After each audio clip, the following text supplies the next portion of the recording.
¿Sí? Vimos cuál es la clase de vida que de pronto estábamos llevando y no le agrada a Dios. Esa vida embalsamada. Y el Señor nos corrigió. Nos mostró que a través del Pentecostés recibíamos el bautizo del Espíritu y todo lo que eso conllevaba. Nos enseñó que para poder recibir el vino nuevo teníamos que ser odres nuevos. No podríamos ser odres viejos, o si no empieza el vino a derramarse. Y hace 8 días el Señor nos enseña cuál es la vida que Él espera del cristiano. ¿Cierto? Ahora que ya sabemos cuál es la vida que espera el cristiano, necesitamos saber cuál es el propósito que debe tener esa vida. ¿Amén? Entonces, mis hermanos, vivir para Cristo trae como primer efecto el bautizo del Espíritu Santo. Es lo primero que debe suceder en la vida de un cristiano. Que el Espíritu Santo venga sobre ti, sobre mí y sobre las personas que el Señor ha escogido y haya un bautizo. Y ese bautizo trae por consecuencia algo que es fundamental y no puede estar separado. Y es que al usted ser bautizado por el Espíritu Santo, inmediatamente empieza a ser parte del cuerpo de Cristo. Usted no es que lo bautizan y usted no hace parte del cuerpo de Cristo. Entonces yo recibí el Espíritu Santo pero no hago parte del cuerpo. ¿Por qué? Porque simplemente el Espíritu Santo viene aquí a perfeccionar ¿qué? La iglesia del Señor. A eso se queda Él, a eso lo envía el Señor. Para eso lo dejan nosotros, para perfeccionar su iglesia. Y si usted y yo recibimos el bautizo del Espíritu Santo, inmediatamente pasamos a ser el cuerpo del Señor. ¿Quién es el cuerpo del Señor? La iglesia. Entonces es importante entender esa diferencia entre yo creo en Dios y estar bautizado en el Espíritu Santo. Porque estar bautizado inmediatamente te lleva a ser parte del cuerpo de Cristo. Inmediatamente te lleva a congregarse. Esa es la introducción, vamos a ir explicando. Pero antes de eso, mis hermanos, yo necesito que hoy más que nunca usted me preste atención. Esté muy concentrado porque vamos a leer y vamos a leer mucho. Entonces la idea es que usted esté concentrado, pídale al Espíritu Santo que le dé el entendimiento a través de él, ¿sí? Que yo no los vea que de pronto están bostezando o cabeceando, porque a veces me hace eso repetir cosas. Y hoy está largo el mensaje y no quiero demorarme, quiero llevarlo lo más rápido posible para poder dar todo el mensaje que puso el Señor. Amén. Vamos a leer la palabra en 1 Corintios 12, del 12 al 27. Y nos dice aquí Pablo: porque así como el cuerpo es uno y tiene muchos miembros, pero todos los miembros del cuerpo, aunque son muchos, constituyen un solo cuerpo, así también es Cristo. Pues por un mismo espíritu, todos fuimos bautizados en un solo cuerpo, ya judíos o griegos, ya esclavos o libres, y a todos se nos dio de beber del mismo espíritu, porque el cuerpo no es un solo miembro, sino muchos. Ya que nuestras partes presentables no lo necesitan, más así, voy a pasar al versículo 24. Ya que nuestras partes presentables no lo necesitan, mas así formó Dios el cuerpo, dando mayor honra a la parte que carecía de ella, a fin de que en el cuerpo no haya división, sino que los miembros tengan el mismo cuidado unos por otros. Y si un miembro sufre, todos los miembros sufren con él, y si un miembro es honrado, todos los miembros se regocijan con él. Ahora bien, vosotros sois el cuerpo de Cristo, y cada uno individualmente un miembro de él. Amén. Entonces, si se dan cuenta que somos bautizados en un solo espíritu, se nos dio a beber de un solo espíritu, y todos somos parte de un solo cuerpo, que es el cuerpo de ¿quién? De Cristo. Es irrefutable que una persona que recibe el bautizo del Espíritu Santo tiene que congregarse. Una persona que recibe el bautizo del Espíritu Santo y no se congrega, hay algo mal. Hay algo muy mal, porque no es parte del cuerpo de Cristo. Usted no puede ser parte del cuerpo de Cristo estando en su casa y no congregándose. Ya vamos a ver por qué, porque de pronto usted dice, no, pero yo leo la palabra, yo oro, yo escucho las prédicas de fulanito, de sutanito. No es suficiente. ¿Por qué? Porque aquí dice, y si un miembro sufre, todos los miembros sufren con él. Y si un miembro es honrado, todos los miembros se regocijan. ¿Usted cómo hace iglesia en su casa solo? ¿Con quién sufre o con quién se goza? ¿O a quién anima? ¿O quién lo va a animar a usted? Porque usted no siempre va a estar gozoso. A veces usted va a ser el que esté desanimado. ¿Ven la importancia? El por qué nos congregamos no es un capricho, no es porque sí, no es para vernos los unos a los otros y cotorrear un rato, no, es esta la importancia. Lo demás influye en una atmósfera que rodea a la iglesia, pero la esencia es esta es la esencia de la iglesia. Vamos a ver cuáles son los propósitos de ser iglesia, de la iglesia de la que nos habla el Espíritu Santo aquí a través de Pablo. Y vamos a empezar a leer Hechos 4, versículo 32. Esta prédica yo la voy a ir saltando en diferentes capítulos y diferentes versículos. Pero la invitación es que usted se lea, mejor dicho, para que usted esta prédica la termine, usted tiene que llegar a su casa y leer el libro de Hechos. De lo contrario, de pronto se va a quedar pensativo. Entonces, la intención del mensaje es que usted lea el libro de Hechos. Empieza a leerlo esta semana. Empiece a leer esta semana el libro de los Hechos de los Apóstoles, para que así usted empiece a entender realmente qué habló el Señor hoy. ¿Listo? Hechos 4:32. Decía, y la multitud de los que habían creído era de un corazón y de un alma, y ninguno decía ser suyo propio nada de lo que poseía, sino que tenían todas las cosas en común. Aquí hay una palabra clave, y es que la base en la que se movía la iglesia primitiva, porque está hablando de la primera iglesia, ¿cierto? La iglesia que estaban fundando los apóstoles después del Pentecostés. Esto es inmediatamente después del Pentecostés. El Pentecostés lo vemos en Hechos 2, ¿cierto? Estamos en Hechos 4. Es que la iglesia dice, aquí dice, la multitud de los que habían creído, ¿cierto? ¿Qué quiere decir eso?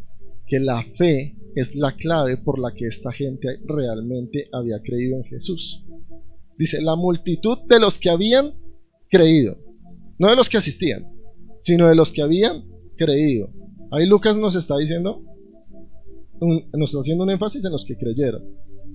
Y esta creencia en el Señor, el creer en su corazón en el Señor, produce en ellos dos efectos.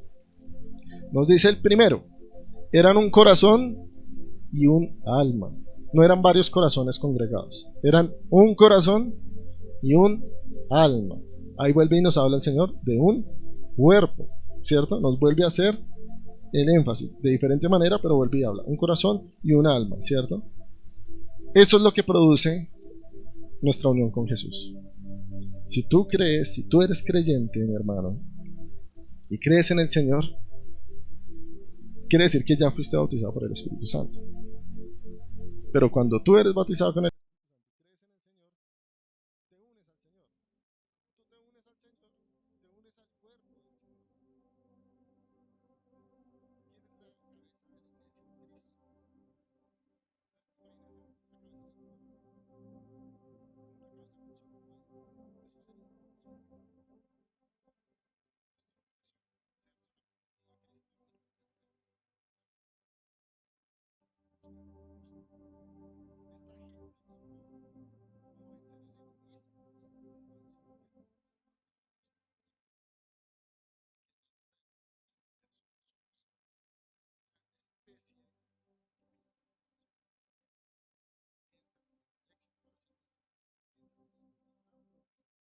Eso es lo que nos mueve como seres humanos. Esta gente entendió que ahora eran hermanos de sangre, pero eran hermanos de sangre porque estaban conectados con la sangre de un mismo Señor y de un mismo Salvador. El segundo efecto es que dice que ninguno decía ser suyo propio nada, absolutamente nada. No dice algunas cosas sí, algunas cosas no. Dice nada de lo que poseía, sino que todas las cosas las tenían en común. Mis hermanos, la fe en Cristo nos libera de la avaricia y la tacañería. Eso es algo que es un efecto inmediato. ¿Sí? Si usted cree en el Señor, usted confía que Él es su todopoderoso, que Él es su todo. ¿Qué vimos hace 8 días? Para mí el vivir es Cristo, el morir es ganancia. Todo lo tengo por consecuencia. Todo, todo. Ahí no excluye nada. Todo comparado con Cristo es basura. ¿Hasta qué punto nosotros entendemos que todo lo que tenemos en Cristo es basura?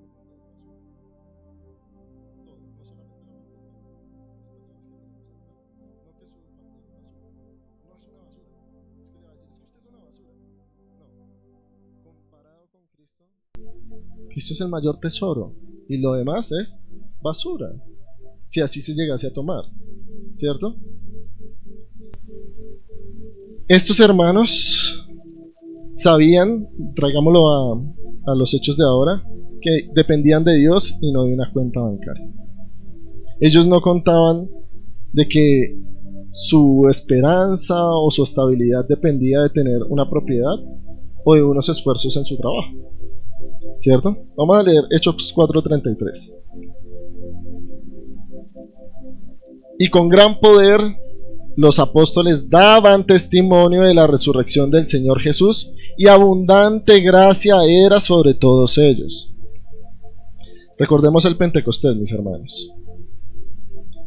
El Pentecostés no era que se habían reunido unos vecinos a orar junto con los apóstoles. No. Ese día de Pentecostés se celebraba la Pascua. Y en esa celebración de la Pascua venían personas de diferentes lugares, de muchos lugares, de lugares muy lejanos, a reunirse en Jerusalén para la Pascua. Y ese día ocurre Pentecostés. Es decir, que cuando Hechos 4:32 nos dicen la multitud de los que habían creído, está hablando de muchas personas que les tocó quedarse, que se quedaron en Jerusalén, porque venían de otros lados. No todo el mundo vivía cerquita. Se dan cuenta que uno tiene que empezar a escudriñar en las Escrituras con el Espíritu Santo para poder entender la palabra del Señor. No podemos acercarnos a la palabra de Dios sin pedir discernimiento del Espíritu, porque aquí están las cosas. Eran personas que tuvieron que dejar una vida atrás, una vivienda, tal vez familiares. Lo dejaron atrás porque habían creído. ¿Creyeron en quién? En Cristo Jesús, el mismo Cristo Jesús que nosotros proclamamos y exaltamos en este lugar. Entonces, nosotros podemos ver aquí que dice: con gran poder los apóstoles daban testimonio de la resurrección del Señor Jesús, y abundante gracia era sobre los apóstoles. No, dice sobre todos ellos. ¿Sobre todos ellos quiénes? Los que habían creído. Entonces ellos confiaban que el Señor era quien los iba a sostener. Así hubiesen dejado lo que hubiesen dejado atrás, el Señor era el que los iba a sostener, y la gracia del Señor estaba con ellos. Vamos a ver algo muy importante. No es que se quedaron ahí confiados, tirados a la vagancia, que es muy diferente. Ellos se quedaron porque habían creído y necesitaban ser discipulados, necesitaban seguir. Tenían hambre y sed de Cristo, conocer más de Él. Porque la palabra dice en 2 Tesalonicenses 3:10, que el que no trabaje, no coma. O sea, no era un aval que porque ahora creyó en Cristo, entonces no va a trabajar y todo va a ser espiritual. No, era que ellos se quedaron confiados en que el Señor iba a hacer la obra, sabiendo que ellos tenían que empezar a moverse, pero dependiendo de quién, de Jesús, de Cristo, de esa guía. Ellos realmente sí pusieron a Cristo como lo primero. Ese es un gran ejemplo de la iglesia primitiva, ¿cierto? Porque una cosa es que usted viaje a otro lugar y se empiece a congregar allá porque usted sí lo decidió, pero otra cosa es que usted llegue a un lugar, Cristo abra sus ojos y usted diga: no, ya no me puedo volver, pero tengo todo allá, yo tenía pensado devolverme. ¿Sí? Eso es dejar atrás, eso es tenerlo todo por basura. Si se están dando cuenta que no es que Pablo dijo que todo lo tenía por basura, más adelante vamos a ver que Pablo también tuvo que congregarse y ser discipulado. Quiere decir que toda la iglesia tiene que tener todo por basura, y así Pablo lo aprendió, solamente que Pablo lo plasmó porque el Espíritu Santo así lo inspiró en sus cartas. Amén. Entonces, versículo 34. Así que no había entre ellos ningún necesitado. Todos los que poseían heredades o casas las vendían y traían el precio de lo vendido. Esto es extraordinario, ¿sí? Porque imagínese usted vender su casa, vender su carro, vender su negocio.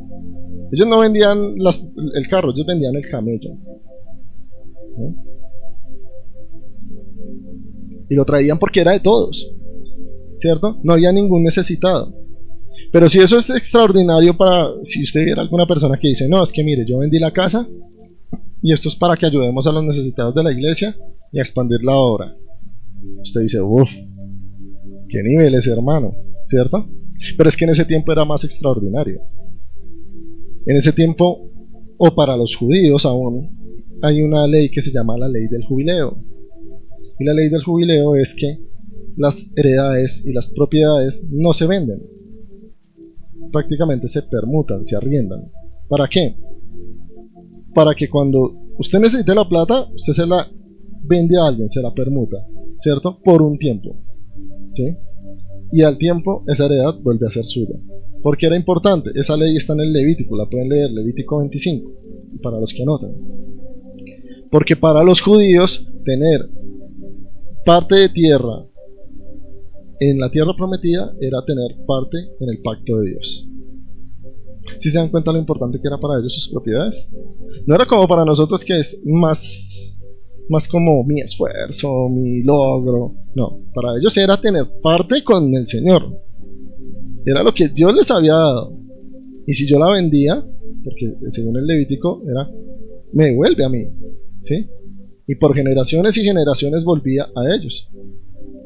Entonces eso es extraordinario. Si el hermano que viniera aquí dijera, vendí una casa, se diría, uy, qué nivel es, hermano. Pero cuando nosotros ya pensamos en estos hermanos que vendían todo, aun cuando la casa era para ellos parte en el reino del Señor, uno dice, eso es mucho más extraordinario. Esos cristianos, esos primeros cristianos entendieron en el Señor que su herencia no dependía de lo material,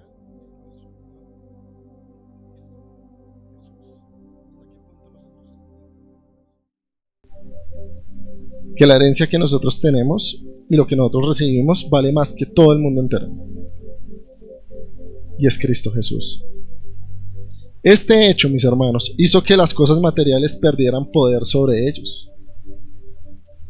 Pero esto no significa, mi hermano, que yo le estoy diciendo a usted, salga y venda todo. ¿Sí? Es entender usted cómo está en su corazón y qué se mueve en usted. ¿Usted estaría dispuesto a hacerlo? Es que es difícil. Es difícil. Pero entonces no es basura todo. No es primero Cristo. Mira a su hermano que está al lado. Él es Cristo, porque es parte del cuerpo de Cristo. Entonces, si Cristo es mi ganancia, si yo vivo para Cristo, ¿por qué me duele? Porque lo pienso. Por lo que vimos acá, porque el egoísmo está arraigado en el corazón del ser humano. No lo vemos, a veces sentimos que somos buenas personas, pero el Señor sí nos habla y nos dice, fíjate cómo está tu corazón. Hasta aquí la iglesia primitiva parece casi perfecta. La iglesia bautizada en el Pentecostés, el avivamiento del fuego del Espíritu Santo, pero no era tan así. Voy a hacer una aclaración. Esto no es una comunidad comunista. La iglesia primitiva no era comunista, ¿sí? No es que como todo era de todos, entonces eso es comunismo. No, el comunismo es diferente. El comunismo, un estado viene y te dice, lo tuyo es de todo el mundo. Te obligan, o sea, no te dan la oportunidad de decidir. El cristianismo es diferente. El cristianismo, tú mismo entiendes que lo tuyo no es tuyo, sino es del Señor y es de todos. Eso es diferente. Lo tuyo no es tuyo. ¿Quién te dio lo que tienes? El Señor. Son las dádivas, son las bendiciones de Él. ¿Para qué? Para bendecir a los demás. Eso lo dice la palabra. Esta iglesia realmente comprendió el evangelio de la gracia. Somos salvos por gracia. ¿Para dar qué? Gracia. Gracia debe salir de nuestros corazones. Debemos preguntarnos, mis hermanos, si realmente estamos actuando en consecuencia a la gracia que nosotros hemos recibido del Señor. ¿Qué tan llenos de gracia estamos? ¿Y qué tanta gracia estamos dando? Ellos no estaban coaccionados. No era que Pedro y Juan y Felipe se paraban ahí, y las ofrendas. No, ellos predicaban a Cristo. Y ese amor, ese entendimiento en Cristo, en el Espíritu Santo, hizo que ellos entendieran esto que estamos hablando acá. Que ellos eran simples administradores de los bienes del Señor y que debían velar por las necesidades de los demás. Versículo 35. Y lo ponían a los pies de los apóstoles y se repartía cada uno según su necesidad. Entonces José, a quien los apóstoles pusieron por sobrenombre Bernabé, que traducido es hijo de consolación, era un levita natural de Chipre. Como tenía una heredad, la vendió y trajo el precio y la puso a los pies de los apóstoles.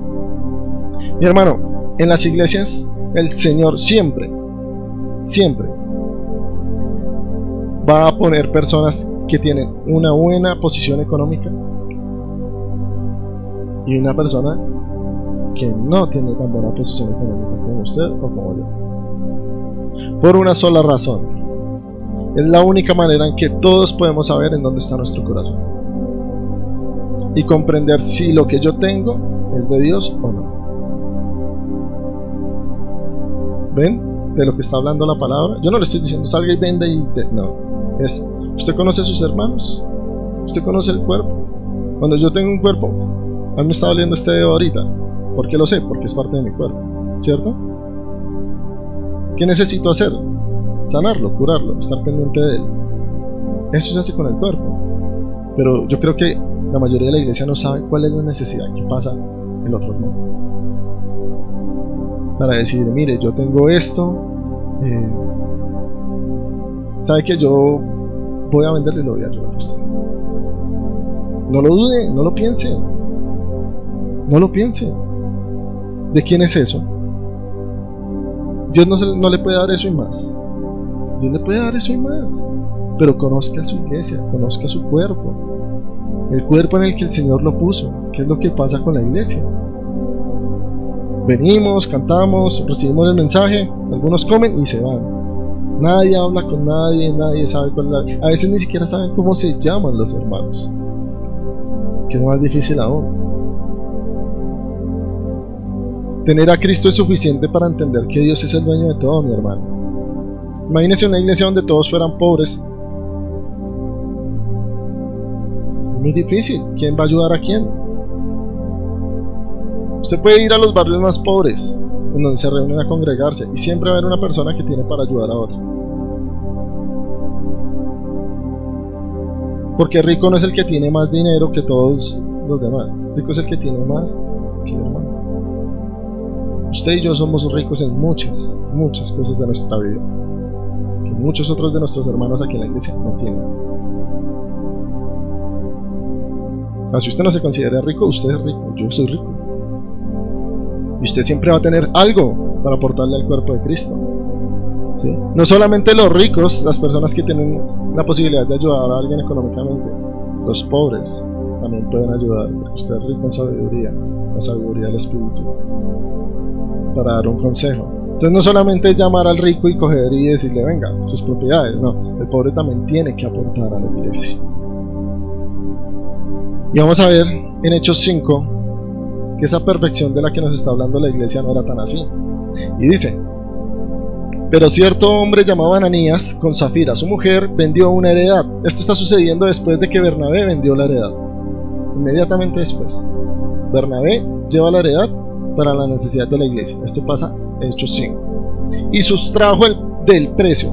La vendió y sustrae una parte del precio. Sabiéndolo también su mujer y trayendo solo una parte, lo puso a los pies de los apóstoles y dijo Pedro: Ananías, ¿por qué llenó Satanás tu corazón para que mentieses al Espíritu Santo y sustrajeses del precio de la heredad, reteniéndola? ¿No se te quedaba a ti y vendida no estaba en tu poder? ¿Por qué pusiste eso en tu corazón?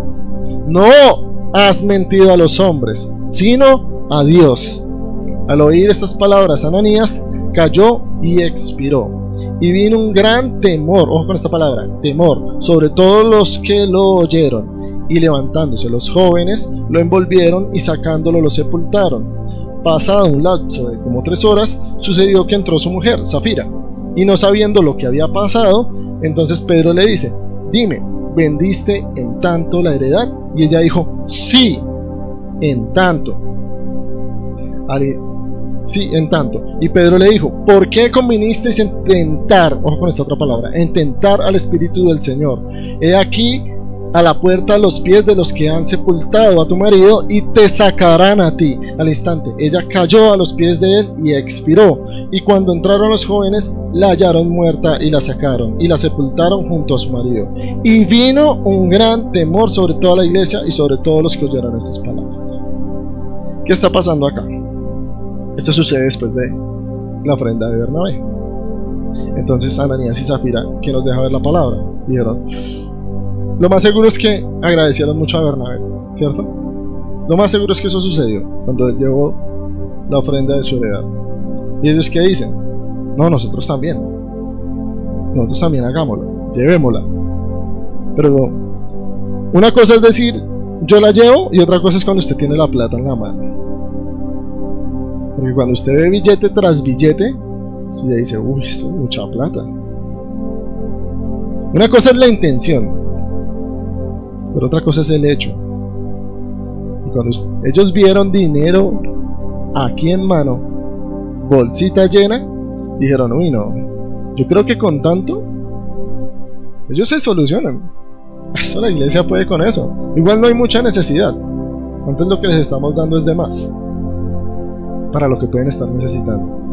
Pero digamos que si la vendimos en eso, para que digan cómo somos de piadosos y bondadosos. Eso es lo que está pasando acá.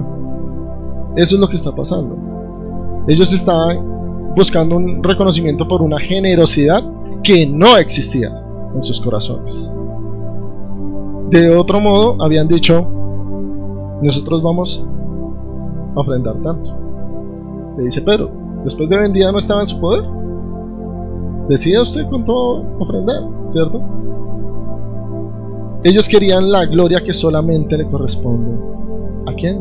A Dios. A Dios. Decía un hombre llamado Hugh Martin del siglo XIX, un hombre de Dios. Me gusta que me alaben, pero aborrezco el placer que siento. A nosotros nos gusta ser reconocidos. Lo hablábamos en estos días en el Ágape. Usted hace algo por alguien y le dicen, gracias, Dios lo bendiga. No, tranquilo, tranquilo, es obra de Dios. Pero usted vaya a hacer algo por alguien y no le den las gracias a usted. ¿Qué dice usted? Uy, desagradecido. ¿Se da cuenta? Me gusta que me alaben, pero es que aborrezco el placer que siento. Se tiene que aborrecer eso, porque es que la gloria es de ¿quién? De Dios. ¿A quién estamos mostrando nosotros? ¿A nosotros o a Dios? O que lo bueno que nosotros somos y hacemos, ¿a quién tiene que mostrar? A Cristo.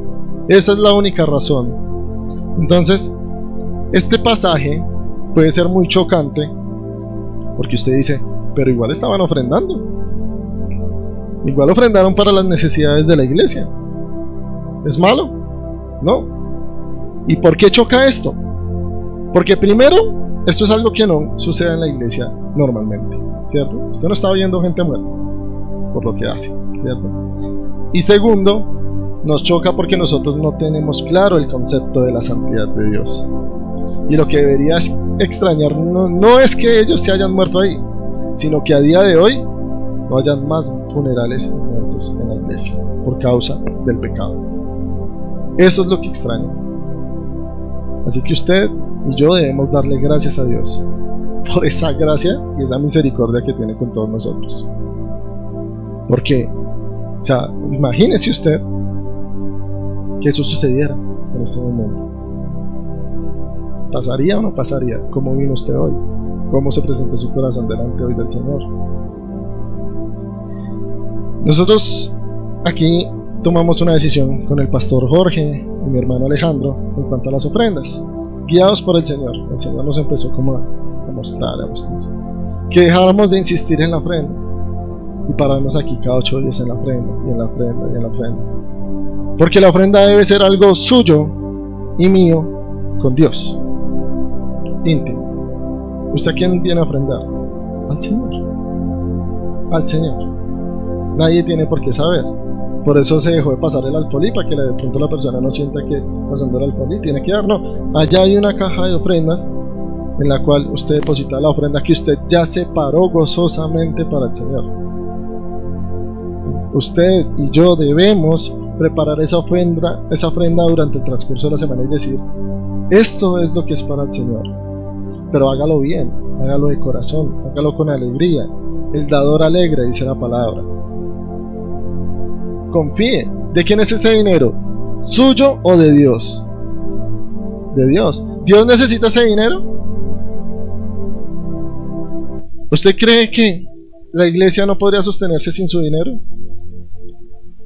Claro que puede sostenerse. Dios podría hacer cualquier cosa, un milagro, y obrar en lo sobrenatural y sostener la iglesia. Las ofrendas no es para que usted ayude, no, es para que usted vea cómo está su corazón. Pero entonces no puede ser que desde este lado de la iglesia no se hable y se vaya sin dar la ofrenda. Porque nosotros tenemos un problema, y es que nosotros, como guías espirituales de ustedes, encabezados por el pastor Jorge, somos los responsables de que ustedes entiendan cómo están sus corazones. Y nosotros dejamos unos sobres con la intención de que usted al principio o al final del servicio pase y lo deje allá. Si puede hacer una oración, háganlo, dándole gracias a Dios por lo que recibió y lo que va a recibir esa semana. El que no provee para su casa es peor que un incrédulo, dice la palabra del Señor. ¿Por qué? Porque si usted cree que Dios es todopoderoso, Jesús es su proveedor, y Él le va a dar lo que usted necesita y más, si su corazón está bien para recibirlo. Entonces es importante que no se les olvide que allá hay una canastica, ¿sí? Allá hay un cofrecito, y usted se acerque y diga: Señor, esto no es mío, es de todos. Es de todos, mis hermanos. La ofrenda es importante. Es importante porque es lo que a usted y a mí nos va a mostrar en dónde está nuestro corazón. Y nadie puede servir a dos señores. Nadie puede servir a dos. Si usted cree que sí, entonces está diciéndole al Señor que es mentiroso. O usted es mentiroso. Una de dos. No importa cuánto, como le pasó a Ananías y Zafira, no importa cuánto, pero hágalo alegre, hágalo bien. Si usted en su corazón siente que tiene que dar más, de más. De más. Porque es de Dios, es de todos. Y mi Dios, que es el mismo Dios en el que ustedes vienen aquí conmigo y nos reunimos a platicar y a agradarle y a cantarle como le cantábamos ahorita: a ti la gloria, que tiene poder, ese mismo le va a dar a usted para sostenerse esta semana. Lo que pasa es que usted dice: no, pues que de pronto esta semana no me fue tan bien y voy a necesitar, ¿cierto? Confíe, usted también puede ser de los que daban, ahora necesita ser de los que reciben. Para eso está la iglesia, mi hermano. Somos iglesia. Aquí hay hermanos que gracias a Dios han tenido unas buenas temporadas de trabajo y otras en las que no. Y han tenido que estirar la mano muchas veces para dar y también estirar la mano para recibir. Eso también hace ver cómo está su corazón, qué tan orgulloso está usted. ¿Ven la importancia de las ofrendas en la iglesia? ¿Ven la importancia de lo que ellos entendieron en la iglesia primitiva? Lo que no entendió Ananías y Zafira. Entonces, tenemos que empezar a ver si nuestra ofrenda es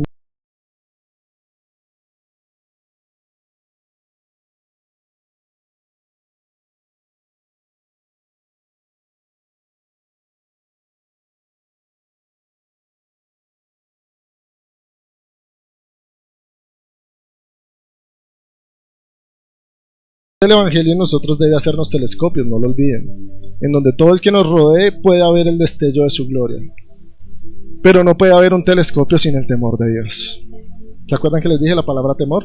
Temor de Dios. Lucas recalcó en ambas muertes que vino gran temor en los demás, pero no se refiere a un miedo ni a un terror, se refiere al temor a Dios, que es totalmente diferente. El temor a Dios es una profunda reverencia por la grandeza, majestad, gloria y santidad de Dios, que nos mueve a huir del pecado y no de Dios. ¿Sí están entendiendo la diferencia? Del miedo al temor de Dios. El temor de Dios hace que usted reconozca la grandeza, el poder, la santidad del Señor, y que a usted ese temor lo mueva a huir del pecado y no de Dios. A huir del pecado.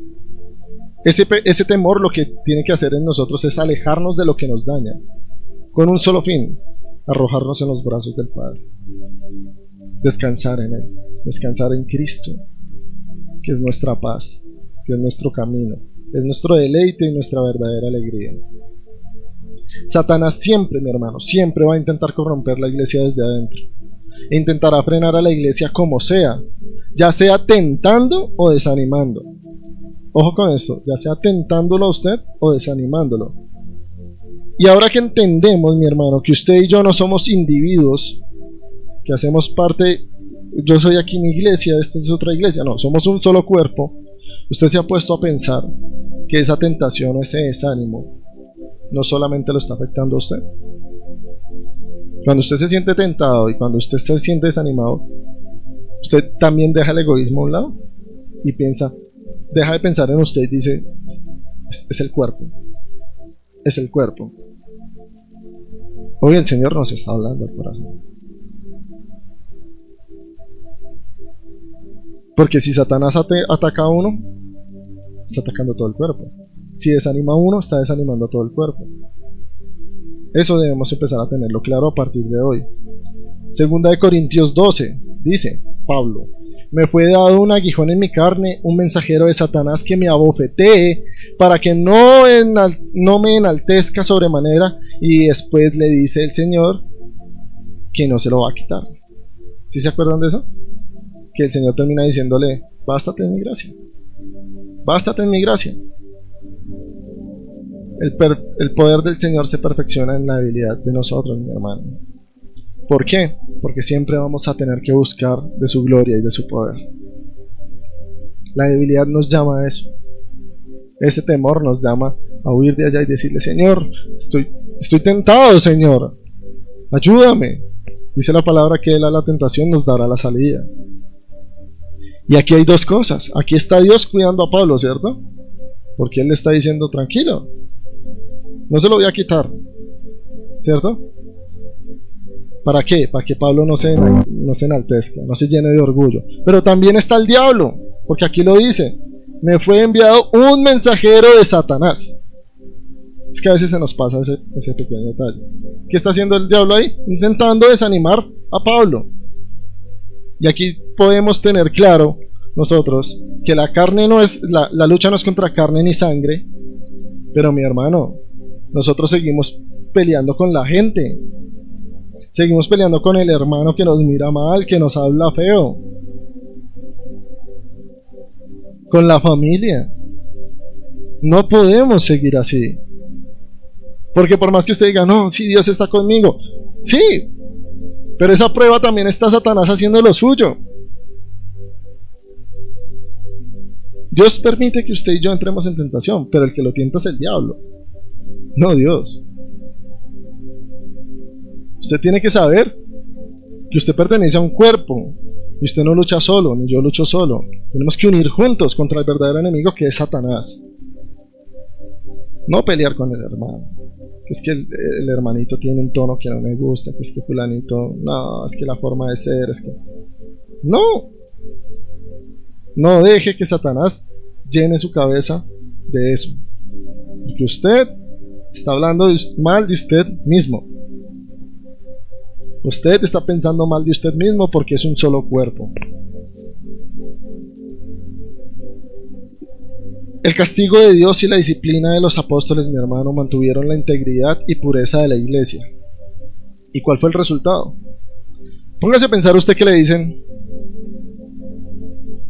vámonos allí, en la esquina hay una iglesia en donde 2 pecaron y se murieron.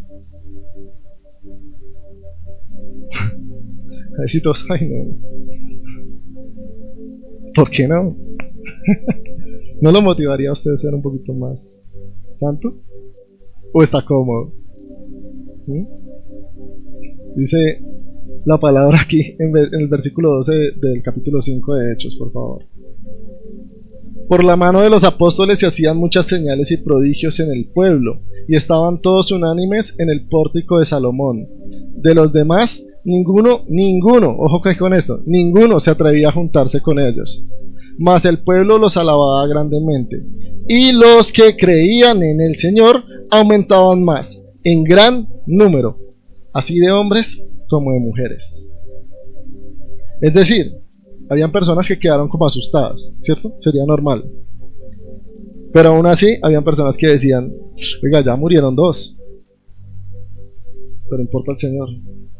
Dice acá, y los que creían en el Señor aumentaban más, en gran número, así de hombres como mujeres. Esta gente no estaba jugando a la iglesia. Esta gente estaba realmente viviendo el Evangelio del Señor. Por eso le digo, si nosotros vemos allá que se mueren por pecar, ¿será que es que los demás que estaban en esa iglesia no pecaban? Claro que pecaban. Porque el más justo peca 7 veces, dice la palabra del Señor. El problema aquí con ellos es que quisieron tentar al Espíritu Santo. ¿Se acuerdan que les dije? Pendiente de esa palabra, tentar al Espíritu Santo. ¿Cómo lo tentaron? Intentando tentarlo, viendo cuál era el límite de la paciencia de Dios. ¿Cuántas veces usted y yo llevamos al límite y decimos, uy Señor, una vez más, otro poquito, después yo cambio, mañana yo cambio? Ese era el pecado de ellos. Por eso el Señor puso un precedente. Qué difícil sería, ¿no? Estar en esa posición. A nosotros nos deja ver este pasaje, mi hermano, que no es necesario suavizar el mensaje del Evangelio para que el Espíritu Santo pueda hacer la obra. Usted y yo no tenemos que rebajar el Evangelio. No tenemos que hacer que suene bonito, o suene chévere, o suene agradable. Tiene que ser lo que es, con amor. Pero tiene que ser lo que es. Murieron, pero en gran número se unían hombres y mujeres. Hechos capítulo 7, versículo 59. Voy a saltarme del 5 al 7. Acuérdense que tenemos una tarea de leer en casa el libro de los Hechos. Y dice, y apedreaban a Esteban mientras él invocaba y decía, Señor Jesús, recibe mi espíritu. Y puesto de rodillas, clamó a gran voz, Señor, no le tomes en cuenta este pecado. Y habiendo dicho esto, durmió, es decir, murió. Capítulo 8. Y Saulo consentía su muerte. En aquel día hubo gran persecución contra la iglesia que estaba en Jerusalén, y todos fueron esparcidos por las tierras de Judea y de Samaria, salvo los apóstoles. Y hombres piadosos llevaron a enterrar a Esteban e hicieron gran llanto sobre él. Y Saulo asolaba a la iglesia y entrando casa por casa arrastraba a hombres y mujeres y los entregaba a la cárcel. Saulo, el mismo Pablo que hace 8 días nos enseñaba que vivir para Cristo y morir era ganancia. Estamos hablando del mismo Saulo. Estaba ahí y estaba de acuerdo con que mataran a Esteban. Y después dice, casa por casa los arrastraba, hombres y mujeres, no le importaba, y los entregaba. Ese mismo hombre que también estaba escuchando el Evangelio. ¿Por qué los perseguía? Porque había escuchado el Evangelio, ¿cierto? Había una razón importante por la cual no se convertía. Y lo otro es que nos motiva a nosotros a no rendirnos de una persona que no escucha el mensaje. Usted y yo no sabemos cuál va a ser el día y la hora en que el Señor decide cambiar y transformar el corazón de esa persona. No se desanime, mi hermano. Si usted dice, no, ya no hay nada más que hacer. Si usted siente que esa persona no lo escucha, ore, interceda. Así usted se vaya a este plano terrenal, ore e interceda. La oración no quedará sino en manos del Señor. Amén. Hechos capítulo 8 versículo 4. Pero los que fueron esparcidos iban por todas partes del mundo anunciando el Evangelio. Esta persecución aguda que había empezado Pablo de ir casa por casa provocó algo y la iglesia se tuvo que mover. Dice, se esparcieron a tal punto que tuvieron que salir de su zona de confort. Entonces, ¿se dan cuenta cómo el Señor del mal saca lo bueno? ¿Qué hizo el Señor? Pablo perseguía a la iglesia y la iglesia tuvo que empezar a huir, a salir de las ciudades, a ir a los alrededores. Pero ellos no solamente huían, iban predicando la palabra del Señor. Entonces, tienen que pensar que eran familias con niños huyendo, familias que también tuvieron que dejar todo atrás. Y nosotros a veces no entendemos que sí hay que esforzarnos, que el Señor sí exige, que el Señor sí mueve, que no debemos quedarnos en nuestra zona de confort. Ellos estaban tranquilos y confiados en que Cristo era su todo, y que si llegaban aún así a morir por la causa de Cristo, todo sería ganancia. Eso que replicó Pablo en sus cartas, lo estaba viviendo esta iglesia. Para ellos, anunciar el Evangelio era más importante que sus propias vidas. Porque otro se queda ahí, pues ya dejó de predicar. Si lo que quieres es que yo deje de predicar, dejo de predicar. Igual en mi corazón yo creo en Cristo. Fácil. No. Ellos decían, no, yo no voy a dejar de predicar. Y tuvieron que huir. Pablo creía y estaba convencido que él estaba destruyendo la iglesia, mas él no tenía en cuenta que era el motor que estaba dando marcha a la gran comisión. Esto es increíble. Como un hombre que piensa en destruir la iglesia no se está dando cuenta que ese mal que está haciendo está sirviendo para el servicio del Señor. ¿No? Hechos 11, capítulo 19 al 20. Hechos capítulo 11, versículos 19 y 21. Los que se habían dispersado a causa de la persecución que se desató por el caso de Esteban llegaron hasta Fenicia, Chipre y Antioquía, sin anunciar a nadie el mensaje excepto a los judíos. Sin embargo, había entre ellos algunas personas de Chipre y de Cirene, que al llegar a Antioquía comenzaron a hablarles también a los de habla griega, anunciándoles las buenas noticias acerca del Señor Jesús. El poder del Señor estaba con ellos y un gran número creyó y se convirtió al Señor. ¿Saben qué importancia tiene?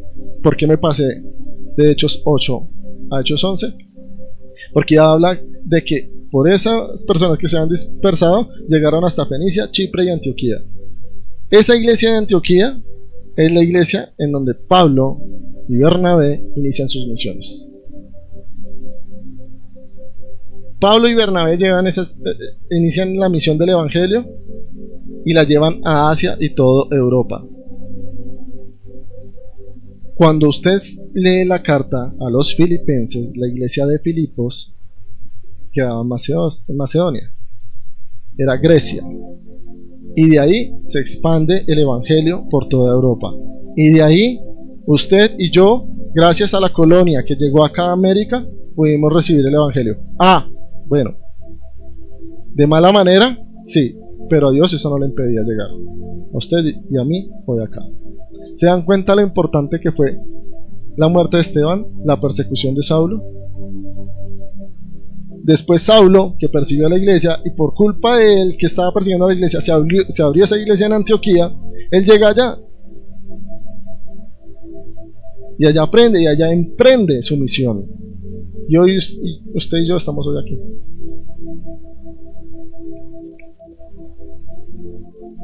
Aquí hay personas y hay hermanos que tuvieron que dejar su país o su ciudad.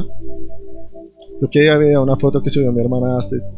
Son como 12 o 13 ustedes de aquí, hermanos venezolanos. La pregunta es, si usted estuviera allá, ¿sería lo que es hoy en Cristo Jesús? ¿Estaría haciendo lo que hoy ha hecho en Cristo o para Cristo? Eso es lindo de darse cuenta a uno, ¿cierto? Mi hermano, usted y yo no le tenemos que tener ningún temor, ningún miedo al gobierno, que si está este señor que está ahorita en la presidencia, o que va a pasar ahorita con la otra presidencia. ¿En quién está usted? En Dios. Entonces, si usted espera un mejor gobierno, mi hermano, entonces el apocalipsis es una mentira. porque todo va a ir a peor. Entonces usted y yo no podemos esperar un mejor gobierno, tenemos que esperar en Dios. Orar por nuestros gobernantes, sí, pero no depender de un gobernante. Y si ese gobernante no está de acuerdo con la ideología y con nuestra confesión de fe, ¿en quién estamos nosotros? En Dios. Y si tenemos que huir, huiremos en Dios. Cristo estará con nosotros. Pero nosotros oramos para no salir de nuestra zona de confort. Señor, por favor, que este presidente sí sea creyente, para que no nos vengan a cerrar la iglesia, que no nos persigan, porque yo no me quiero mover. Señor, yo tengo mucho trabajo, he conseguido, he hecho. ¿En dónde está nuestro corazón? Hechos 8, versículo 5. Entonces Felipe, descendiendo a la ciudad de Samaria, les predicaba a Cristo. ¿Ustedes recuerdan a Jesús y la mujer samaritana? Juan 4 al 9. Y ella le dice al Señor: ¿usted por qué me habla? ¿Usted por qué me habla si judíos y samaritanos no se hablan entre sí? Pues para entender eso nosotros debemos que comprender que para los judíos, los samaritanos era lo peor que había, lo más detestable que podía existir sobre el mundo conocido. Esa historia está más atrás, en Reyes, cuando las tribus se separan. Esas tribus que crea sola la tribu de Benjamín, y después los asirios conquistan el reino de donde estaban las otras tribus y se mezclan. Entonces se volvió una raza manchada. Entonces no eran ni judíos ni gentiles, eran una mezcla ahí. Entonces para ellos los samaritanos eran lo peor que había. Por eso no se hablaban. Para que usted lo entienda más o menos, era como Hitler y los judíos. Lo peor que existía eran los samaritanos. ¿Se acuerdan Lucas 9:51 que Juan le dice al Señor: ¿enviamos fuego para que los quemen? Fuego para que los quemen. Hitler y los judíos. Los samaritanos eran detestables para ellos. Entonces aquí dice: Felipe descendió a Samaria. Entonces no es un detalle menor, porque uno pasa por la Biblia y dice: llegó a Samaria. No, llegó a Samaria. Increíblemente llegó a Samaria, ¿cierto? No está llegando a cualquier lugar. Él llega a la tierra de los que él desprecia. Y eso también, mi hermano, hace parte de ser iglesia. Ahora vivo para Cristo, ahora voy a los que desprecio, a los que no me aguanto, a los que no me soporto, a los que quiero mandarle: Señor, manda fuego y que se acabe ese pecador, ese homosexual, ese borracho. A ese hay que ir. A ese hay que ir a buscar. El Evangelio rompe las fronteras y rompe las divisiones humanas. Lo que el hombre destruye en su pecado, Dios lo restaura en su gracia, mi hermano. Eso hace el Señor. Esos que son despreciables por nosotros también deben ver al Cristo que nos rescató a nosotros y recibir el mensaje del Evangelio. Debemos grabar en nuestro corazón, mi hermano, que aquí no importa si usted es colombiano, venezolano, o de donde venga, o si es paisa, costeño, bogotano, lo que sea. Aquí eso no importa. Usted y yo tenemos una nueva identidad en Cristo Jesús. Su identidad, su nacionalidad, ¿sabe dónde es? Del reino de los cielos, no de aquí. Usted es venezolano, colombiano, por segunda nacionalidad, pero su nacionalidad es del reino de los cielos. Y usted tiene que tener en cuenta eso. Y eso tiene que llevarnos a entender que el Evangelio es más grande que nuestras divisiones, que nuestros prejuicios o nuestras enemistades. Si alguno de aquí tiene alguna de las anteriores mencionadas, debe llevarlas y dejarlas en la cruz que estamos cargando. Hace 8 días, un siervo para tu gloria. Tomaré mi cruz y te seguiré. Una cruz significa que debe morir algo. Y debe morir esa enemistad, ese prejuicio o esa división que a usted no le permite acercarse a alguien. Hoy tiene que quedar ahí. Hoy el Señor nos está haciendo un llamado. Sigamos, Hechos capítulo 8 versículos 26 y 27. Y un ángel del Señor le habló a Felipe, el mismo que ya vio a Samaria. Aquí tuve que volver a saltarme, ¿no? La idea es que ustedes lean toda la historia para que ustedes comprendan todo lo que hay detrás. diciéndole: levántate y ve hacia el sur, por el camino que desciende de Jerusalén a Gaza, el cual es desierto. Entonces él se levantó y se fue. Para nosotros entender lo que el Señor le estaba pidiendo a Felipe, nosotros debemos saber que Gaza era una ciudad filistea, ¿cierto? Y ustedes saben que los filisteos y los israelitas a día de hoy están en guerra. El Señor le está diciendo: váyase para allá. Le dice: levántate y ve hacia el sur. Ser parte de la iglesia también es ser obediente a Dios. La obediencia al Señor no requiere que Él nos explique a nosotros lo que Él está haciendo o cuál será el resultado de lo que nos está pidiendo. Si Él ordena, usted y yo obedecemos, así nos parezca absurda la orden que nos está dando. Entre más tiempo pasa y más comunión hay con Dios, menos palabras hay del Señor para explicar lo que le está pidiendo a uno. Usted lo sabe y yo lo sé en mi corazón cuando el Señor le dice: hágalo, vaya. Y uno como que: eso fue que almorcé mucho, eso fue que comí mucho y mejor no. Son pensamientos que se me vienen a la cabeza y ya, y los deja ahí. Levántate y ve, le dijo a Felipe. Versículos 27 y 31. Entonces él se levantó y fue, y sucedió que un etíope, eunuco, funcionario de Candace, reina de los etíopes, el cual estaba sobre todos sus tesoros y había venido a Jerusalén para adorar, volvía sentado en su carro leyendo al profeta Isaías. Y el Espíritu vuelve y le habla a Felipe y le dice: acércate y júntate a ese carro. ¿Qué hace Felipe? Va. Acudiendo Felipe, le oyó que leía al profeta Isaías y le dice: pero ¿entiendes lo que lees? Y el eunuco le responde: ¿y cómo podré si alguno no me enseñara? Y rogó a Felipe que subiese y se sentara con él. Y aquí es donde sale a la luz el plan del Señor, porque este es el método que Dios utiliza para salvar a los pecadores, y el método es su palabra predicada por un creyente. Eso no ha cambiado, eso sigue siendo exactamente igual. Todos, mis hermanos, estoy seguro que todos hemos orado en algún momento, o seguimos orando, por familiares, por amigos, por personas que conocemos, y le decimos: Señor, ten piedad, ten misericordia de fulanito, y que allí en donde él esté pueda ver su rostro y conozca el Evangelio, Señor. Colócale a alguien que le muestre el Evangelio. Pero pongámonos a pensar cuántos cristianos estamos orando por lo mismo. Todos tenemos familiares, todos tenemos amigos, todos conocemos personas y oramos por la salvación de todos, ¿sí o no? Todos lo hacemos, nos preocupa lo mismo. Pero si todos estamos orando por lo mismo, ¿usted se ha puesto a pensar que posiblemente usted o yo podemos ser la respuesta a esa oración de alguno?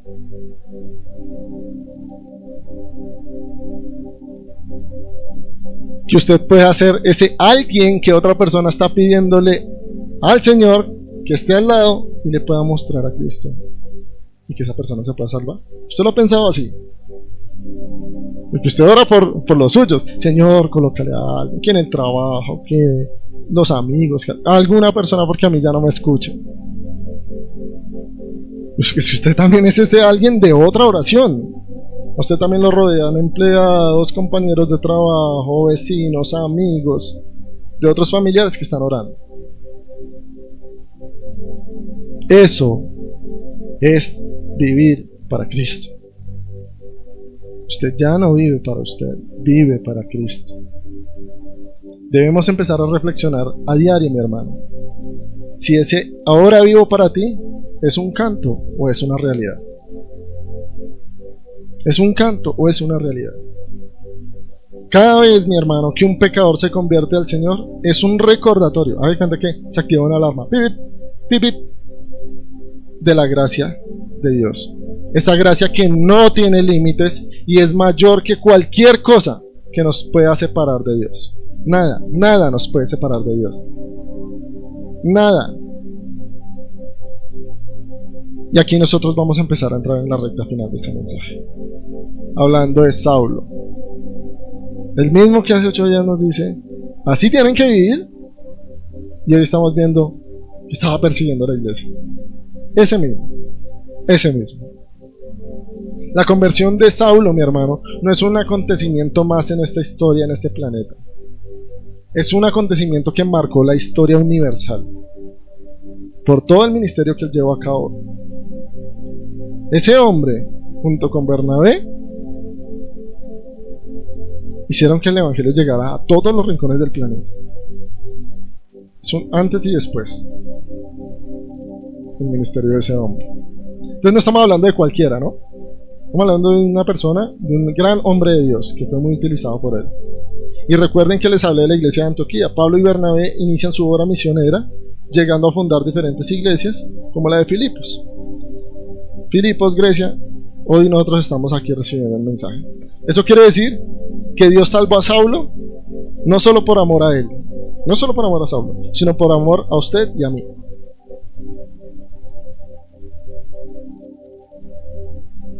Eso en resumidas cuentas es que el Señor no lo salvó a usted solamente por amor a usted, sino por amor a usted y a los que lo rodean. ¿Qué está haciendo usted?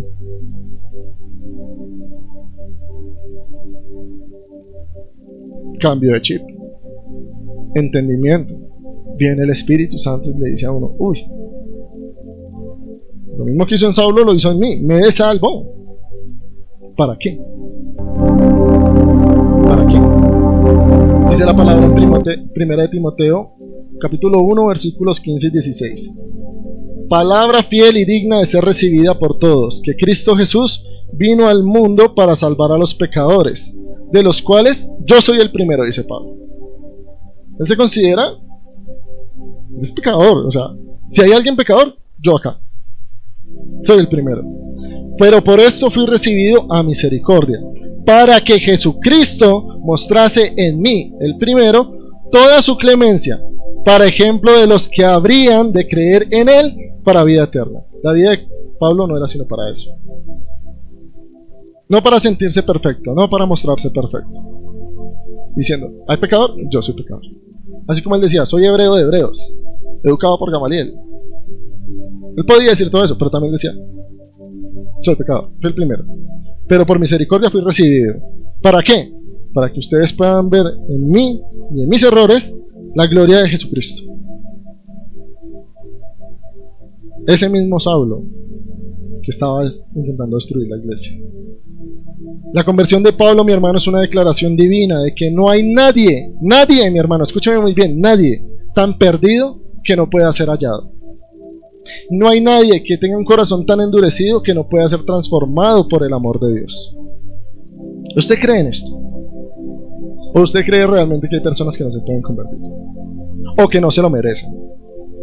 Porque si usted piensa que no se lo merecen, la palabra dice que ni usted ni yo, nadie es digno. Por cuanto todos pecaron, nadie es digno. Pero por gracia y justificados por la fe, por medio de Cristo Jesús, tenemos acceso al Padre. ¿Quién lo merece y quién no lo merece? No lo sabemos. Eso solamente lo sabe el Padre. Usted y yo debemos repartir gracia. ¿Cómo? Gracia parejo, para todo el mundo. Porque usted la recibió por gracia, ¿cierto? Ese relato está escrito por su causa y por la mía. Y aquel que todavía creemos que es casi imposible que el Señor lo salve. Casi imposible. Porque a veces, cuando usted piensa en alguien que no se podría salvar, a alguien se le va a venir a la cabeza. Alguien muy conocido, algún violador, algún asesino. Eso es lo escandaloso de la gracia. Eso es lo escandaloso de la gracia. Pero a Dios no le queda grande nada de esto, mi hermano. Si usted lleva mucho tiempo orando por alguien y por momentos usted dice, yo no sé, Señor, pues igual al fin y al cabo no todo el mundo se va a salvar. Pues yo quisiera que se salvara, pero de pronto no. Y usted está perdiendo la esperanza. El testimonio de Pablo es un ánimo para usted y para mí a que Dios es más persistente que la obstinación más tenaz que pueda tener una persona. ¿Usted cree en eso? ¿Cree en eso? Confíe en el Señor. Saulo no solo era un hombre importante, Saulo era un terrorista. Confesó. Él confesó ser un terrorista. Él se llamaba Saulo, ese era su nombre. Pablo le colocan después bautizado, porque Pablo tiene que ser un nombre para poder interactuar con la comunidad grecorromana. Pero su nombre era Saulo. Pero él dice, Gálatas 1:13, ustedes ya están enterados de mi conducta cuando pertenecía al judaísmo, de la furia con la que perseguía la iglesia de Dios, tratando de destruirla. Eso es ser un terrorista. Eso es ser un terrorista. Él era un terrorista confeso. Y Dios lo transforma. Pero nosotros debemos entender por qué Saulo odiaba tanto a la iglesia. Porque no es solamente como, sí, ese lo cambió el Señor. No, porque si no, entonces usted no entiende lo grande que hizo el Señor. Para comprender por qué Saulo odiaba tanto a la iglesia y poder comprender por qué tantas personas odian la iglesia, aún en nuestros tiempos, es necesario entender el contexto de la vida de Saulo. Saulo, uno, era judío, era hebreo de hebreos, educado por Gamaliel, y él tenía la ley de Moisés como propósito de vida. Para Saulo la religión no era un aspecto más en su vida, como puede ser para usted o para mí en muchos casos. Que la iglesia hace parte de uno de los aspectos de nuestra vida. No, para Pablo, en ese momento Saulo, la religión y la ley de Moisés era su vida. Vivía para eso. Para eso fue educado desde niño.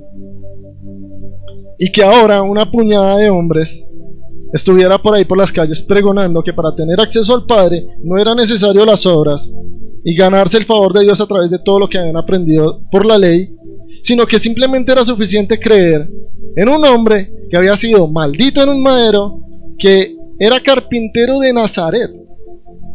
Para ellos los nazareños, ¿sí?, y Galilea, decían, de allá no sale nada bueno. No los despreciaban como los samaritanos, pero decían, de allá no sale nada bueno. Pero Jesús venía allá. Entonces póngase en el lugar de Pablo. Toda una vida viviendo por algo y creyendo en algo, y que vengan otros y le digan, no basta con creer en el que colgaron allá. Pero para Pablo era claro que el que era colgado en un madero era maldito. ¿Cómo no se va a chocar Pablo? Entonces para Pablo eso era una afrenta, no a lo que él creía, una afrenta a su vida, porque él vivía por la ley de Moisés. Para Pablo, los cristianos eran una plaga que había que erradicar, porque pararlos no era suficiente, refutarlos no era suficiente, había que exterminarlos. Ese era el concepto que tenía Pablo en la iglesia. ¿Ya está entendiendo? No era una persona que no estaba de acuerdo y Dios lo convirtió. No. Para Pablo, yo creo que en algún momento llegaron a ser peor que los samaritanos. Los tengo que erradicar y exterminar. Los tengo que destruir. Dicho por él. Hechos 9, versículos 1 y 2. Y Saulo, respirando aún, ojo con esto, respirando aún amenazas y muerte contra los discípulos del Señor, vino al sumo sacerdote. Ya no le bastaba con solo arrestarlos. Él ya quería matarlos. No le bastaba. Y dice, vino al sumo sacerdote y le pidió cartas para las sinagogas de Damasco, a fin de que si hallase algunos hombres, o mujeres de este camino, les trajese presos a Jerusalén. Pablo odiaba visceralmente la iglesia. Hace 8 días vimos que él anhelaba, y el anhelo era un ardiente deseo. Pues también anhelaba destruir la iglesia. También le ardía. Era vehemente lo que él sentía por eso, era visceral, le salía de adentro, lo quemaba. Yo creo que no lo dejaba dormir de pensar que los apóstoles estaban predicando. No hallaba pensar estrategias de cómo poderlos coger y acabarlos. Pero Cristo es más grande que todo el plan que cualquier hombre pueda tener en su vida, y Cristo puede cambiarlo todo. Hechos 9:37, Hechos 9, 3 al 7. Mas yendo por el camino, aconteció que al llegar cerca de Damasco, repentinamente le rodeó un esplendor de luz del cielo, y cayendo en tierra oyó una voz que le decía: Saulo, Saulo, ¿por qué me persigues? Y él le dijo: ¿Quién eres, Señor? Y le dijo: Yo soy Jesús, a quien tú persigues. Dura cosa te es dar coces contra el aguijón. Y él, temblando y temoroso, dijo: Señor, ¿qué quieres que yo haga? Y el Señor le dijo: levántate y entra en la ciudad, y se te dirá lo que debes hacer. Pablo estaba pero ciego. Él iba a Damasco a buscar la iglesia para destruirla. Esa era su única misión. Y en medio de Damasco, llegando en medio del desierto, se le aparece Jesús como un resplandor. Cantábamos hace 8 días. El resplandor de sus ojos. Era mediodía y aún así era más brillante que la luz del sol, dice la palabra. Pero ojo con lo que le dice el Señor a Saulo. Le dice: Saulo, Saulo, ¿por qué me persigues? Me persigues. Él no le dice: ¿por qué persigues a los cristianos? Él le dice: ¿por qué me persigues? ¿Por qué le dice eso? Porque somos uno solo. Somos un solo cuerpo. Usted y yo somos el cuerpo de Cristo. Usted y yo estamos unidos a Cristo. Cristo no se siente allá y nosotros acá. No, para Él somos uno solo, unidos por medio de su Espíritu Santo. Y le dice: ¿por qué me persigues? Inmediatamente, yo imagino la cabeza de Pablo. Ese Dios para el que Él ha servido toda la vida y que Él creía que destruyendo la iglesia estaba sirviéndole a Dios, ahora Él le está diciendo: ¿quién eres, Señor? Y la palabra original es curios. ¿Te acuerdas que la vimos hace 8 días? Curios. Él reconoció de una vez que era Dios, que era su amo, que era su Señor, para quien Él servía. Ese es el original griego en el que está escrito. Y el Señor le dice: yo soy Jesús, a quien tú persigues. Inmediatamente el tembloroso le dice: Señor, ¿qué quieres que yo haga? Y el Señor le dice: levántate y entra en la ciudad. Allá se te dirá lo que debes hacer. Aquí pasa algo muy importante, mi hermano, y es la soberanía de Jesús. Pablo no iba buscando de Jesús. Él quería exterminar, erradicar ese nombre de la faz de la tierra. Pero Dios ya lo había escogido a él. Y fue Cristo quien buscó a Pablo. Fue Jesús quien salió al encuentro con Pablo, no Pablo con Cristo. Ni usted ni yo, ni nadie va a ir a buscar al Señor. No, el Señor nos busca a todos. Nos encuentra. Esa es la soberanía del Señor. Hechos 9, 10 al 16. Entonces había en Damasco un discípulo llamado Ananías, a quien el Señor le dijo en visión: Ananías. Y él respondió: heme aquí. Y el Señor le dice: levántate y ve a la calle que se llama Derecha, y busca en casa de Judas a uno llamado Saulo de Tarso, porque he aquí él ora, y ha visto en visión a un varón llamado Ananías. Este no es el mismo Ananías que ya se había muerto, ¿no? Este es otro. Ha visto un varón llamado Ananías que entra y le pone las manos encima para que recobre la vista. Entonces Ananías respondió: Señor, he oído de muchos acerca de este hombre, cuántos males ha hecho a tus santos en Jerusalén, y aún aquí tiene autoridad de los principales sacerdotes para prender a todos los que invocan tu nombre. Y el Señor le dijo: ve, porque instrumento escogido me es este, para llevar mi nombre en presencia de los gentiles y de reyes y de los hijos de Israel, porque yo le mostraré cuánto le es necesario padecer por mi nombre. Nuevamente Dios dando órdenes. Póngase en el lugar de Ananías, que el Señor le diga: vaya, encuéntrese, allá se va a encontrar con Saulo. ¿Saulo? ¿Saulo? ¿De verdad? ¿Del que hablan que, mejor dicho, ha hecho y deshecho con sus santos, con la iglesia? Señor, ¿usted qué me está pidiendo a mí? ¿Qué me está pidiendo? ¿Y el Señor qué le dice?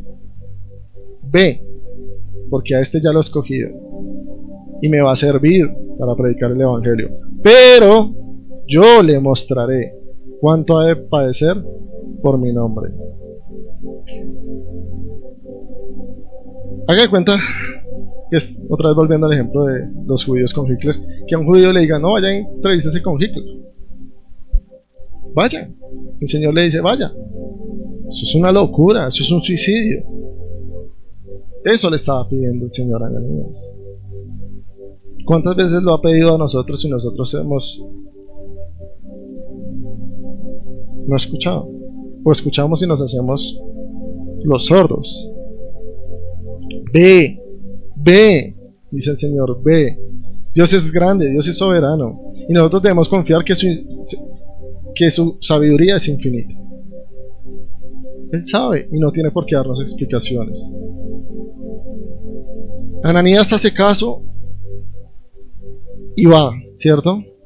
Y Jesús le dice, yo le mostraré cuánto es necesario padecer por mi nombre. Pero ojo, porque aquí no dice, no, es que Pablo era malo. Entonces ahora el Señor sí le va a decir, venga cómo son las cosas. No, Señor. Jesús no lo iba a castigar por lo que había hecho. Jesús nos está dando a entender que el padecer por su nombre es parte integral del ministerio. Y nosotros vamos pensando que por ser cristianos no merecemos sufrir. O sea, es lo contrario de lo que nos está diciendo el Señor. Nosotros es lo que creemos que no merecemos sufrir. Porque entonces, ¿por qué los otros apóstoles sí sufrieron? Si ellos no perseguían la iglesia.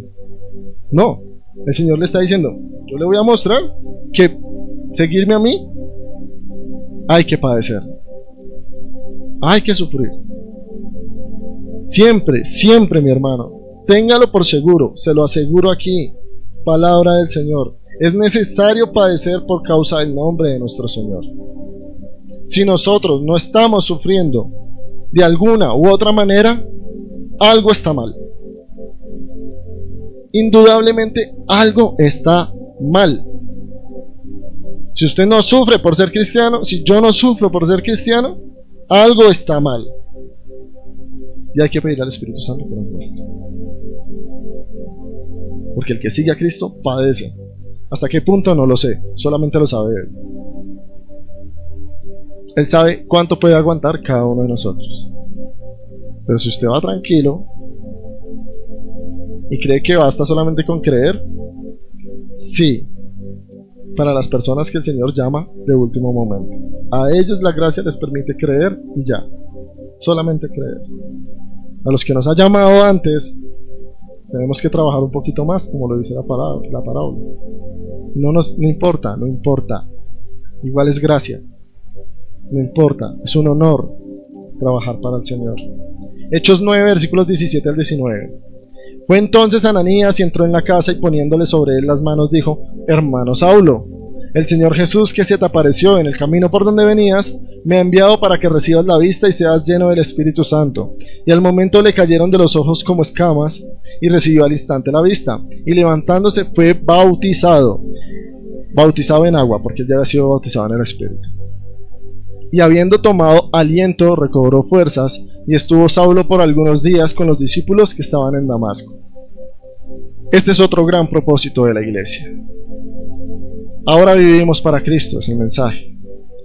Pero somos parte del cuerpo de Cristo. Ananías no recibe a Pablo con rencor. Ananías lo recibe con gracia y le dice, hermano Saulo. Hermano Saulo. Esa es la esencia del amor que nos pide Dios. Amar al que no soportamos. Amar al que nos hace mal. Pero también es ver cómo nosotros, hablando de Pablo, tal vez el más grande predicador que haya existido sobre la faz de esta tierra, conocedor del Señor, tuvo que ser bautizado como cualquier cristiano. Tuvo que ser discipulado como cualquier cristiano. Y congregarse como ¿qué? Como cualquier cristiano, como usted y como yo. Pensemos un momento. ¿Será que a Jesús le costaba mucho revelarle todo el plan a Pablo? Y decirle, mire, yo lo llamo para esto, haga esto. ¿Puede Jesús hacer esto o no puede hacerlo?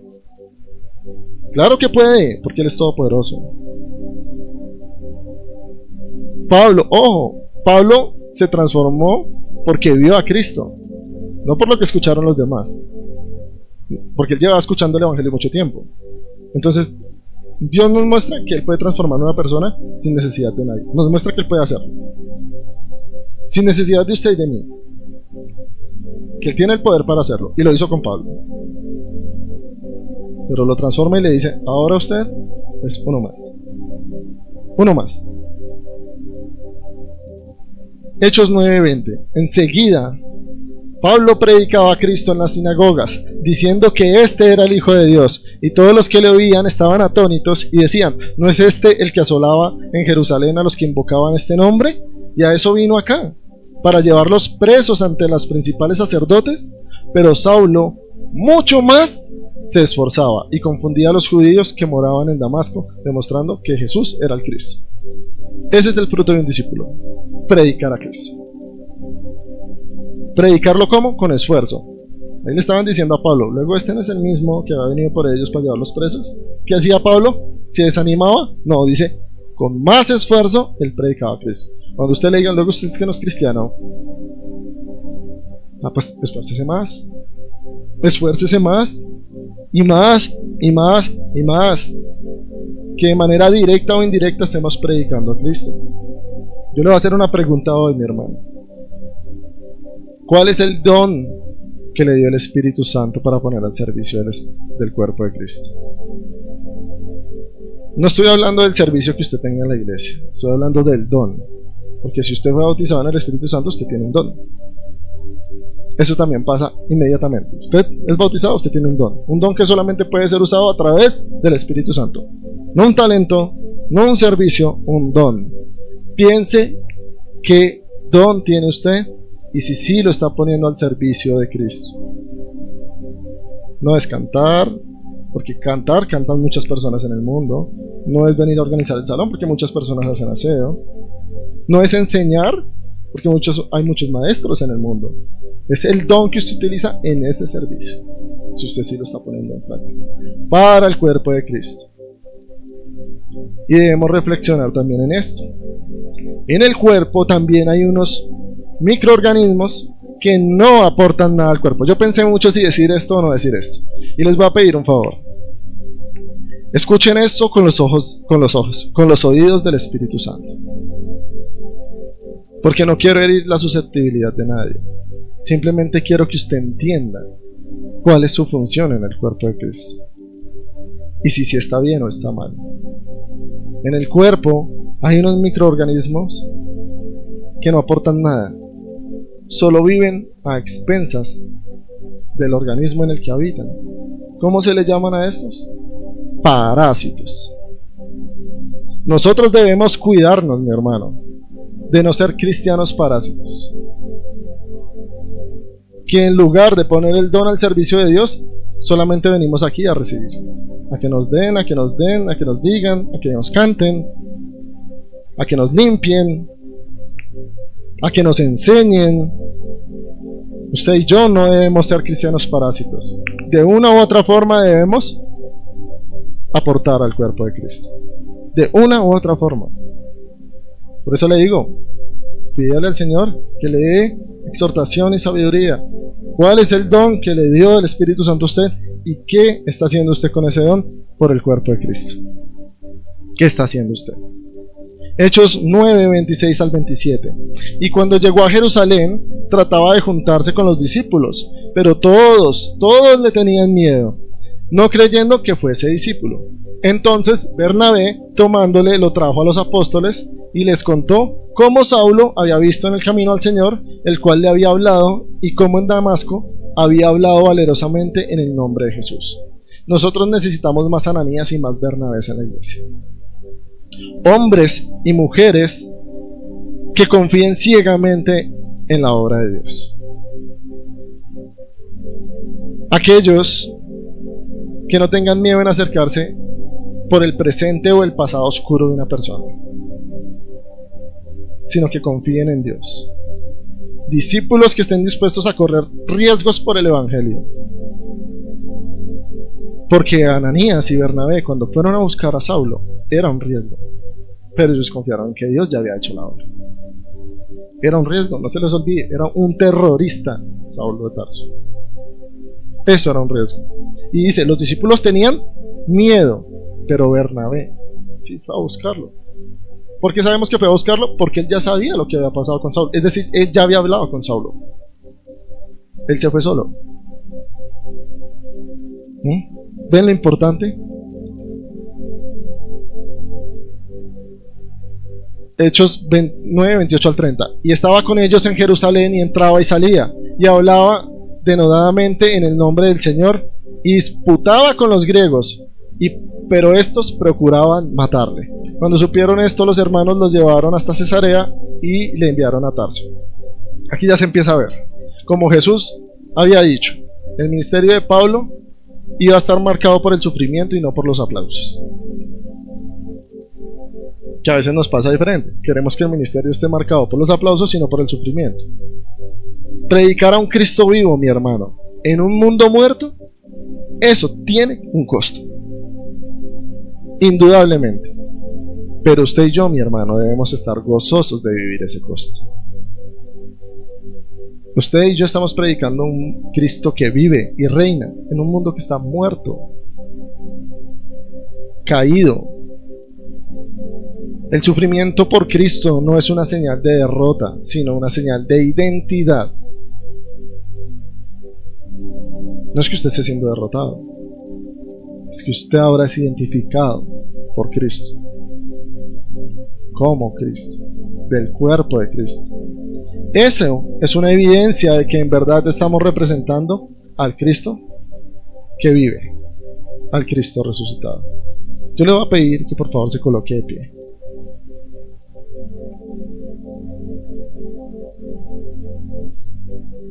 Y entendamos si realmente estamos viviendo para Cristo. Recuerden, lo mío ya no es mío. ¿Es de quién? De todos. Somos uno solo. ¿Hasta qué punto lo mío es de todos? ¿Hasta qué punto Dios me tiene que mover para hacer su obra? ¿Y hasta qué punto Dios puede obrar en alguien? En alguien que nosotros creemos que es imposible.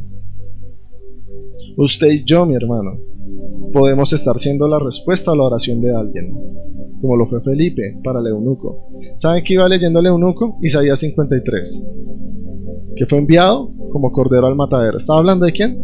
De Cristo. El eunuco no iba a entender eso. Felipe se lo explica. Isaías 56, el Señor dice que todos, incluyendo al eunuco, iban a ser salvos por medio de Cristo. Usted y yo somos la esperanza de la oración de alguien. Recuerden esto siempre, siempre, siempre y siempre. No vivan su vida para ustedes, vívanla para Cristo. Ahora vivo para ti. El Señor ha sido muy claro todo este mes hablándonos, mis hermanos. Debemos ir más allá. Debemos ir más allá. La palabra dice en Hechos 5:42, y todos los días, en el templo y por las casas, no cesaban de enseñar y predicar a Jesucristo. A nosotros nos basta con un domingo y un jueves venir al templo. Todos los días, dice aquí, todos los días. Nuestra vida en Cristo tiene como propósito vivir siendo iglesia, no como individuos, no para sí mismos, sino para la gloria de la obra de Cristo. Dice la palabra que la iglesia está para la gloria del Señor. Eso es. Señor, gracias, porque tú nos hablas, Señor, porque tú en misericordia nos invitas a corregir, Señor, a crecer, a buscarte, Señor, a confiar en ti, Señor. Que entendamos, Señor, que en lo que nosotros tenemos no es más importante que tenerte a ti, bendito mi Dios. Tú eres nuestro Señor, tú eres nuestro todo, Señor. Ayúdanos, Señor, a verte a ti, Señor Jesucristo, como el mayor tesoro de nuestra vida, el mayor tesoro de nuestro corazón, Señor. Ayúdanos a ver, Señor, que los demás, los que nos rodean, Señor, en esta iglesia, son mi propia sangre, Señor, unida en tu Espíritu Santo, Señor. Que podamos entender el dolor, los gozos, Señor. Que podamos ir, Señor, y hacer esos discípulos que nos envías. Ser iglesia, Señor. Vivir la iglesia, Señor. Llévanos, Señor, empújanos. Haz que en nuestra cabeza, Señor, quede grabado que nuestra herencia, Señor, está en el cielo y no aquí en las cosas de la tierra, bendito Señor. Que podamos descansar en tu palabra, bendito Señor. Como lo decía en Mateo 16:18, cuando le dijiste a Pedro: y sobre esta roca edificaré mi iglesia, y las puertas del Hades no prevalecerán contra ella, Señor. Nosotros somos tu iglesia, Señor, y nada la puede detener, Señor. No hay un plan que el hombre pueda idear, no hay un plan que Satanás pueda idear para detener tu obra, Señor, porque tú eres más grande que eso. Gracias, mi amado Señor, por esta mañana. Nos vamos a despedir.